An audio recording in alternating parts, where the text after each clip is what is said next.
Welcome to the bold analysis, ladies and gentlemen. Raila Odinga over the weekend had there was an event in Homa Bay which I followed it closely. It was a very successful event, the Luo Festival that was occasioned with naming the chairman of Luo Council of Elders, Ker Mar Luo.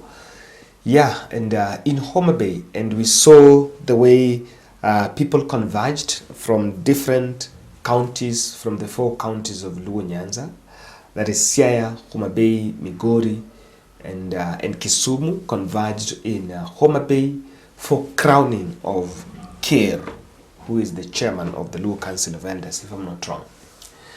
So that was an event that really attracted reaction from across the country.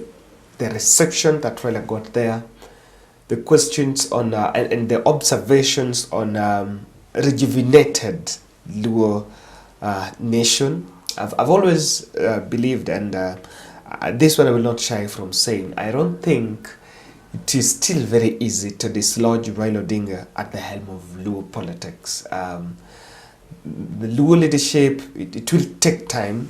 We have alternatives. Time is ripe that alternatives are coming. But I don't think we're yet there. I don't really think we are still yet there. And maybe his exit is one that it is a discussion that many will not still want to entertain, because as far as it's been touted as a new dawn, but again, the dawn is of having unforeseen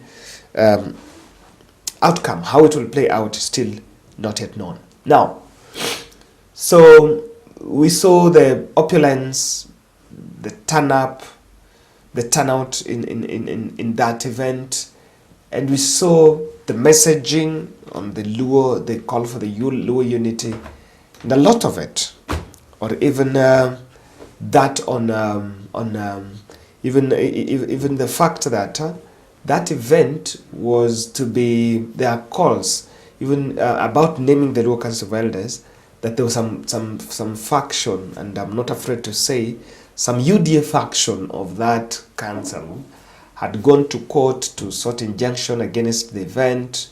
But I followed it and I was like, sometimes this thing is more cultural than legal. Yeah? Picking of Luo Council of Elder is not an IBC affair. There is no IBC chair that is needed to have a vote, and it's more of a culture, it's more of an in-house decision. So I was even wondering, these guys who were going to court, who was going to pick, by the way, who was going to pick them? It's a bit of a very murky environment. Now, after that, Raila Odinga was expected to meet the Siaya MCA's County Assembly in respect to the deputy governor and governor's stalemate. Siaya, for I think over now 2 months, they have been push and pull between James Orengo, my governor, and my deputy, Dr. Oduor, Dr. William Oduor. And the impeachment went to the Senate, but last minute call by President William Ruto saved Oduor from that impeachment. But even after going back to the office, the hostility is still there. The office is still hostile, and I think he's even been banned from accessing that office. And my clarity of thought here is that William Tuembai, where the person that suffers is not the leaders, not even the MCS, but devolution at large, because that push and pull is a lot of directional politics, and the leadership will be tempted to veer off from the county leadership, but then to manage politics, because the whole thing will start change from managing county to managing Orengo's transition politics. So that meeting was supposed to be held. I think that was this week.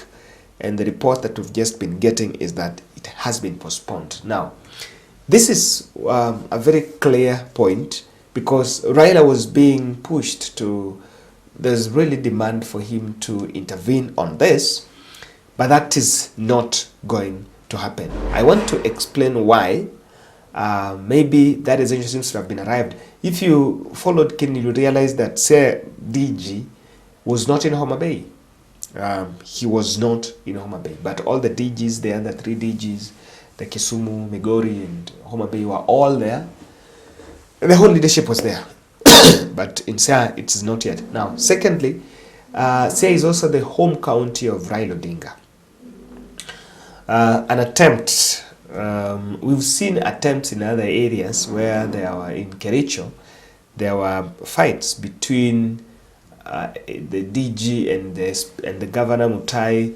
It was handled by, then he tried to convene a meeting, that is Rigade. He also attempted Murang'a, but Murang'a failed. So this one, I think I also support that decision for Raila to keep off, because that decision seems to have been arrived on because Raila did not want to be seen as if meddling. The meddling is bit of it because, and I think those advisors that were behind that decision, they got it right, because the bottom line of what is happening in Siaya is a question of corruption.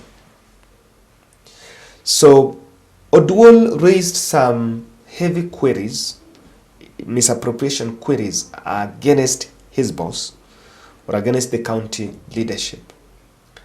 But in a rejoinder, or rather in a rebuttal, the county also exposed some very shocking revelation about a 1 million seat that was procured for him. So what is at the center of Siaya chaos is corruption fighting back. I come from Siaya, and Siaya is my county, and I've really remained so cagey on this matter. Yeah, because many a times when it comes to the county, I think I tend to speak from the point of knowledge, and I will not want to get into a lot of the propagandas. So the truth of the matter here is, and it's not just about Siaya, that one of the things happening, affecting our governance and even the county governments, is looting. I think it's not even corruption. Corruption is a very sweet word for it, but it's sweet word to cover what I want to say outright, looting, and it's just public looting. So if Raila comes up probably to defend either Oduor or Orengo, either side or either way, he will be seen as meddling. And a discussion can ensue, can come up about, are you a beneficiary? Are you part of the syndicate? In counties, there is a syndicate that is looting public resources. You will take that, you can take that to bank. There is a very bad syndicate in the country, in the counties. So that avoiding is, number one, not seen to be meddling. And meddling in the sense that this is corruption. So let investigative agencies, or let the laws that are taking take its course. Number two, I also think, or just around meddling, at just the end, in the wake of the Luo Festival, one of the discussions that was really heavy there is the question of, are we going to, or let me say, the question of going against the court case, or going against the court, the court decision, or rather the Senate. Senate had already gave some orders. I think they squashed the impeachment motion against Oduor.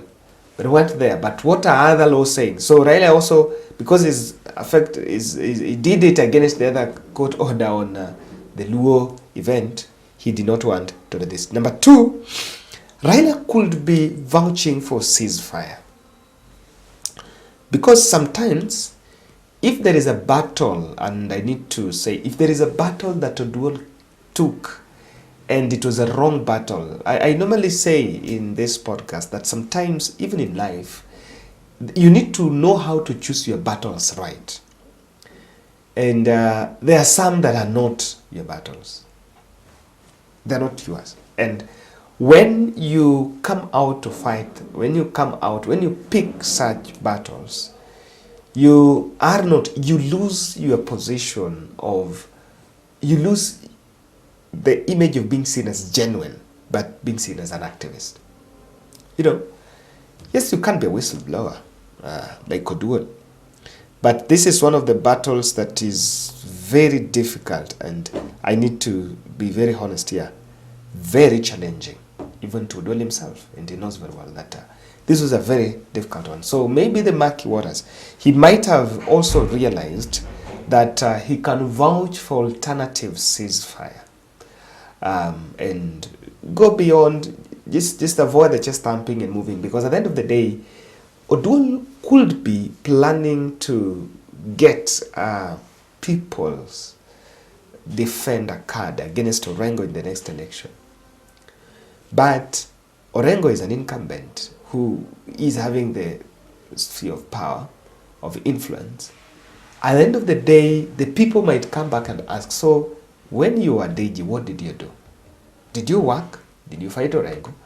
If you're saying Orengo did not do this and you were his deputy, what have you done? So he might have been looking for that. Lastly, I think Raila also did not want to set the Siaya agenda, the Oduor impeachment as agenda of the week. Because it's true, the person that saved Orengo, that saved DG, Oduor, Dr. Oduor, is William Ruto, who called a host of senators, called his senators in the Senate. And after a decision was made, I think in the chambers, I think in the committee, and it was to be subjected to some vote, it was changed. Something changed in the middle of all this. So because he had already known that there is Ruto's hand in whatever is happening in Siaya, he has decided not to take, because if you push and you've known very well that Ruto's hand is there, you can leave the politics to play. And it's just a matter of time to see whether Oduor will be in a position to carry the day. That's my take. And you can also give us what's your take on, I honestly believe that Raila should just keep off that Siaya matter, and because it is a corruption. It's neither about Oduor, neither about Orengo. I insist that it's not that Oduor is so wrong, Oduor is so right. What is happening in Siaya is a fight on corruption. On either side, the way you look at it. Thank you. Let's look at the next.